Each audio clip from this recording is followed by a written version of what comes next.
Hi everybody, welcome to Poppy Cooks. Today we are doing a Valentine's Day theme. I came up with a dessert that it screams Valentine's Day. It's so beautiful, so delicious. You'll be the judge of that. Little labor intensive, not gonna lie, but it's totally worth it. Shout out to Megbo who helped me come up with this dessert. You know, talking it out really makes it interesting. But let me know what you think. Thanks. Okay, so we're going to start making the filling first. So in a bowl I have 1 cup of powdered sugar, 1 teaspoon of vanilla, and 1 softened 8-ounce brick of cream cheese. Now we're going to mix that together. Once you got it all mixed up, you're going to add 1/3 of a cup of granulated sugar and about 1/2 teaspoon of lemon zest, just to brighten it up a little bit. So now here you have what's left. It's nice and thick. You want it to be nice and thick. Alright, so now we're going to move on to the apples. So now we're going to need some apple slices, really thin slices. I found those really cool apples again, the ones that were red inside. So that's why I was like, that's what actually inspired me to make this thing. All right, so you want to get these as peel them, core them, and slice them as thin as possible. That's key. So we got our apples sliced up. Now we're ready to build. Looks like prosciutto, but I assure you they're apples. Okay, so we have our thawed sheet of puff pastry. I don't know how many I need, so I thawed 4 just in case. Better have more than less.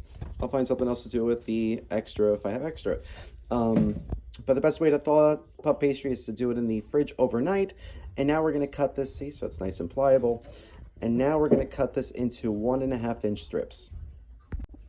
Okay, so once you got the strips done, you're going to want to do a thin coating of the cream cheese on the top. And then we're going to do a thin layer of raspberry preserves on the bottom, like this. Okay, so I made both layers, you can see. And surprise, surprise, I didn't have any raspberry preserves, so I ended up using strawberry. That'll work just as well too. All right, so now we're going to start laying our apples on the cheesecake layer. So you could overlap, no problem. And you want the top to stick out a little bit. All right, so this is going to take a while. I can't even separate the apples. It's hard to do with one hand.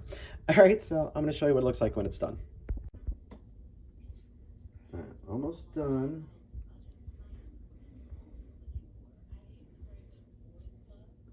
All right, and I swear this isn't meat. But this really is, in fact, apples.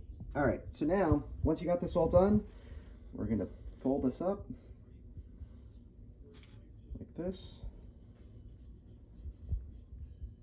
All right, and then you're going to roll it. So, as you remember, this is how you do it with the rosettes. But this one, it doesn't need to be that tight. All right. So, there you have it. Now, what we're going to do is we're going to do this to the rest of them, and we're going to keep adding to it.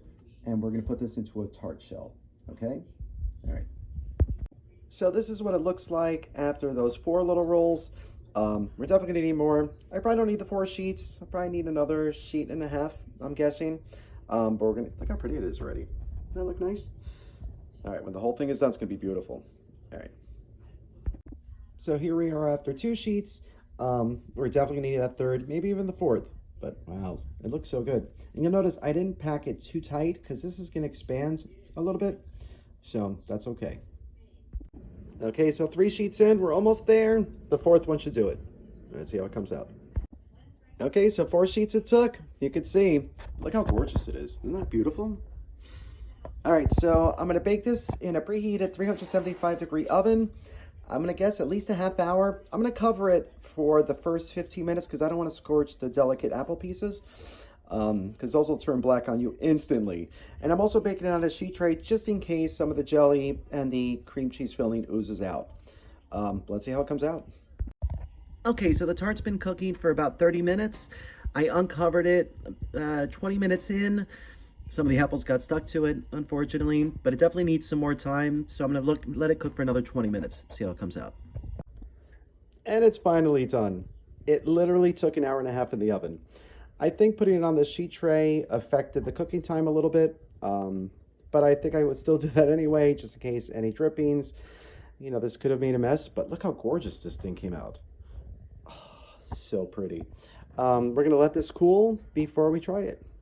Wow.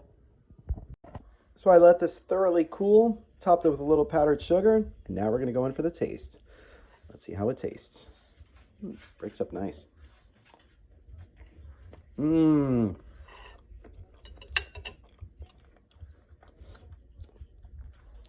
It's definitely like an apple Danish. Crispy. You really get that cheesecake filling.